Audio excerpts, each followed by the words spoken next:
नमस्कार दोस्तों, आज की वीडियो में हम उन सभी धर्म के लोगों की बात करेंगे जो ये भूल गए हैं कि किसी भी धर्म के प्रचारक रहे हों वो टॉलरेंस यानी उदारता का ही पैगाम दिए हैं। लेकिन फिर भी कुछ लोग अपनी कट्टरता दिखाने के लिए अपने आप को उस धर्म का सबसे बड़ा अनुयायी बताने के लिए किसी भी हद तक चले जाते हैं। तो चलिए शुरू करते हैं आज का वीडियो। दोस्तों, अभी हाल ही में यानी 11 अगस्त को बेंगलुरु में कांग्रेस नेता श्रीनिवास मूर्ति के भतीजे पी नवीन के द्वारा इस्लामिक धर्म गुरु मोहम्मद साहब पर विवादित पोस्ट के बाद क्या हुआ, ये बात सभी को पता है। असल में पी नवीन नाम का जो इंसान है उसने अपने फेसबुक पर मोहम्मद साहब के बारे में विवादित पोस्ट किया। फिर उसी शाम 7 साढ़े 7 बजे लोगों ने पुलिस स्टेशन और श्रीनिवास मूर्ति के घर पर भीड़ जुटाने को कहा। इस भीड़ को एसडीपीआई पार्टी के नेता मुजम्मिल पाशा लीड कर रहे थे। इसके बाद की कहानी दो रूपों में बट गई दोस्तों। एक तरफ पुलिस क्या कहता है और दूसरी तरफ एसडीपीआई पार्टी के नेता क्या कहते हैं।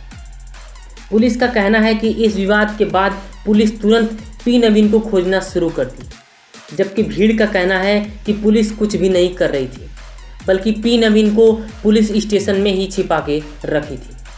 करीब 9 साढ़े 9 बजे दोनों जगह लगभग 1 से 2 हज़ार लोगों की भीड़ इकट्ठी हो गई और लोग तोड़फोड़ करना शुरू कर दिए। करीब 10:30 बजे डीजे हल्ली पुलिस स्टेशन और श्रीनिवास मूर्ति के घर आग लगा दिया जाता है। जवाब में पुलिस टीयर गैस और लाठीचार्ज भी करती है, जिसकी वजह से 3 लोगों का जान भी चला गया, जबकि 150 से ज़्यादा लोग इंजर्ड भी हुए।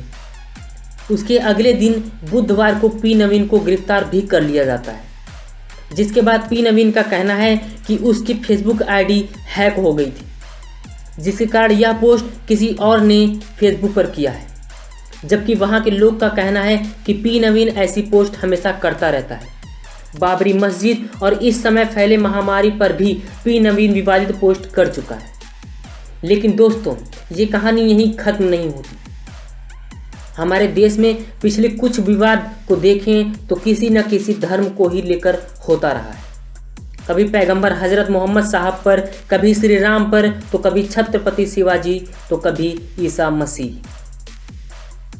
इनमें से किसी की भी उदारता की कहानी लोगों से छिपी नहीं है, फिर भी लोग इनके नाम पर लड़ते हैं। इसी बेंगलुरु हमले की बात करें तो मोहम्मद साहब के नाम पर इतना विवाद हुआ कि घर तक तो जला दिया जाता है, वो भी सिर्फ एक फेसबुक पोस्ट के लिए, जबकि इस्लाम इसका इजाज़त नहीं देता। इस्लाम कहता है कि आप जिस देश में रहते हैं उस देश के रूल्स को फॉलो करिए। हमारे देश डेमोक्रेटिक देश में यह नियम है कि दोषियों को सज़ा दी जाएगी। There are proper law to punish them all. लेकिन फिर भी सिर्फ एक पोस्ट के लिए घर को जला दिया जाता है, जिसकी इजाज़त इस्लाम नहीं देती। एक चेतावनी है दोस्तों कि यदि यही चलता रहा तो हमारा देश भी कट्टर देश में शामिल हो जाएगा। आप अपनी राय हमें ज़रूर बताइए कि क्या एक पोस्ट पर घर को आग लगाना सही था। और अगर ये वीडियो अच्छा लगा तो सब्सक्राइब ज़रूर करिए। धन्यवाद।